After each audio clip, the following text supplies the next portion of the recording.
नमस्कार दोस्तों, राजनीति में पैसा एक अहम रोल अदा करता है। पैसा बहुत अच्छों की नीयत खराब कर देता है। पैसों की वजह से बहुत सारे लोगों की नींद उड़ जाती है और राजनीति में यह पैसा तो कमाल की चीज़ है। बड़े बड़े लोग बिक जाते हैं, पैसों के आगे घुटने टेक देते हैं।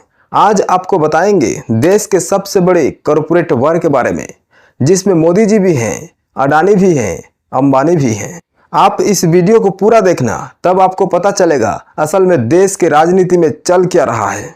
दोस्तों, क्या वफादारी के इम्तिहान में, जी हाँ, मोदी जी की वफादारी के इम्तिहान में अडानी आगे निकल गए और अंबानी पीछे रह गए?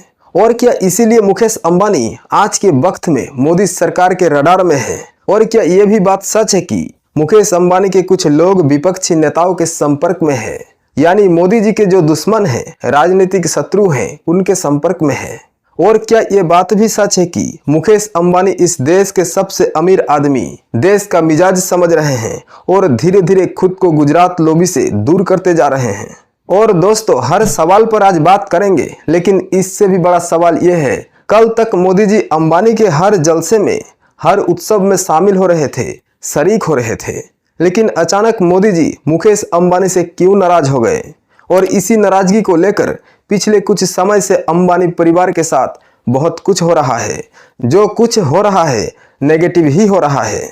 मिसाल के तौर पर अब मुकेश अंबानी के जो सबसे प्रिय पुत्र हैं, उनके छोटे बेटे अनंत अंबानी, जिनका खरबों रुपए का वनतारा प्रोजेक्ट है, आप कह सकते हैं इंटरनेशनल, जहां पर कुछ दिन पहले या कुछ महीने पहले मोदी जी गए थे और अनंत अंबानी के साथ घंटों थे वो वहां पर। आज इस प्रोजेक्ट पर सरकार जांच कर रही है, कोर्ट के आदेश हैं और मंत्रालय से लेकर तमाम जांच एजेंसी परतें खोल रही है अनंत अंबानी के प्रोजेक्ट की। दूसरा, अनिल अंबानी भी मोदी जी के बड़े करीब थे। मुकेश की तरह 9 साल पुरानी फाइल खोली गई, जो स्टेट बैंक की फाइल 9 साल से पेंडिंग थी। इस फाइल को झाड़ पोंछ कर अचानक निकाला गया। ईडी और सीबीआई के छापे पड़े।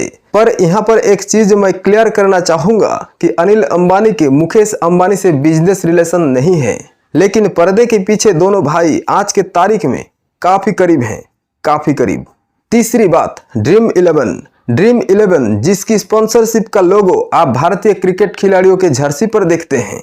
अब ड्रीम 11 सीधे तौर पर रिलायंस से नहीं जुड़ा है, लेकिन यह बात भी सही है कि मुकेश अंबानी के बहुत करीबी मित्र, उनके बेटे का प्रोजेक्ट ड्रीम 11 है, खरबों रुपए का प्रोजेक्ट है। ये जो ऑनलाइन गेमिंग प्रोजेक्ट था, मोदी सरकार अचानक एक कानून लाई, रातों रात ये प्रोजेक्ट खत्म हो गया, नुकसान हो गया। अब इस तरह के बहुत सारे ऐसे फैसले हैं कुछ महीनों में मोदी सरकार ने लिए हैं, जो भारी पड़ रहे हैं अंबानी के ऊपर। यानी अंबानी के साथ जो कुछ 11 सालों में नहीं हुआ, वो अब हो रहा है।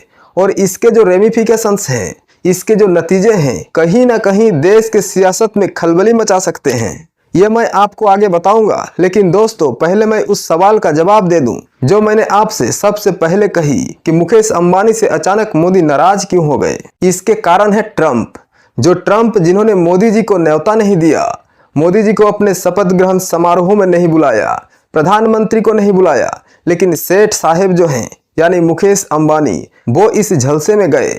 उन्होंने वहां पर ट्रंप से मुलाकात करी, ट्रंप की दावत में शामिल हुए।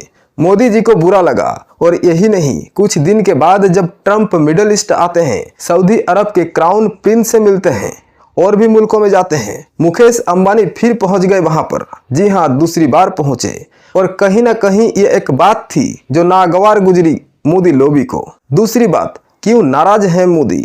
ORF ये जो संस्था है, रिलायंस द्वारा फंडेड संस्था है, आप कह सकते हैं अंबानी साहब की ही संस्था है एक तरह से। और ऐसा सरकार में कुछ लोग आरोप लगाते हैं।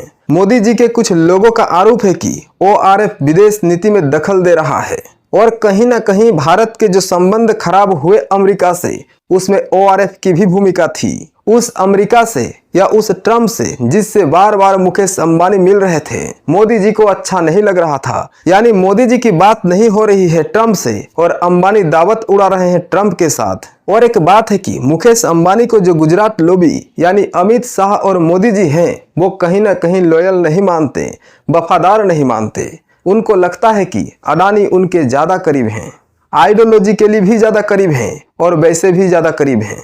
और एक तरह से देखा जाए तो अडानी जी का जो राइज है वो मोदी जी के साथ हुआ 2014 में। अडानी ज़्यादा क्लोज हैं, ज़्यादा लॉयल हैं। और दूसरी बात, ये जो कॉरपोरेट वार है अडानी और अंबानी के बीच, वो भी आप कह सकते हैं क्रूशियल फैक्टर है। जहां अंबानी थोड़ा सा दूर होते चले जा रहे हैं और अडानी क्लोज आते चले जा रहे हैं मोदी के।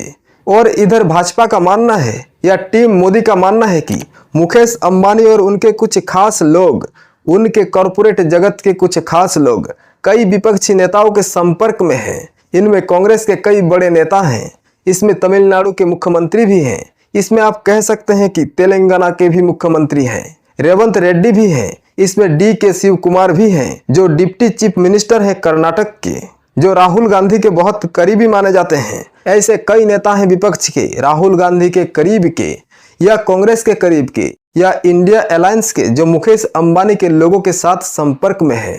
हालांकि संपर्क गौतम अडानी की भी विपक्ष के नेताओं से है, लेकिन शक के निगाह से अंबानी को ही देखा जा रहा है, क्योंकि कह सकते हैं भरोसे की कमी है। अब दोस्तों, अगर देश का सबसे अमीर आदमी देश के सबसे ताकतवर आदमी से उलझ जाए और गुजरात लॉबी से थोड़ा सा दूर हो जाए, जिस गुजरात लॉबी में वो शामिल था, और विपक्ष के नेताओं के संपर्क में इसके लोग हैं, तो फिर क्या हो रहा है देश में? लोग कह रहे हैं कि कहीं ना कहीं मुकेश अंबानी मुल्क का मिजाज समझ रहे हैं, जो मैंने आपसे पहले कहा था। और उनको लग रहा है कि मोदी शायद 2029 तक का सफर पूरा न कर पाए, और अगर पूरा कर लेते हैं तो आगे शायद 2029 के बाद मोदी सरकार न बना पाए, क्योंकि आज भी वो अल्पमत में है और एक भी सीट मोदी जी के नहीं बढ़ी। और आज 1 साल होने को है, 240 सीटों पर ही वो खड़े हैं। सीटों में कोई इजाफा नहीं हो रहा और ताकत में भी, बल्कि ये कहूं कि JDU टूट के कगार पर है। और इधर अगर आप नायडू बाबू को देखें तो नायडू बाबू पहले जैसे नायडू बाबू नहीं रहे, बात बात पर नाराज हो जाते हैं। इस स्थिति में मुकेश अंबानी समझ रहे हैं आगे के परिस्थिति, रिलायंस समझ रही है, और आप कह सकते हैं कि जो भविष्य की राजनीति है उसमें कहीं ना कहीं भविष्य ढूंढ रहे हैं मुकेश अंबानी। तो आगे क्या होने जा रहा है? क्या मुकेश अंबानी बड़ा खेल कर सकते हैं?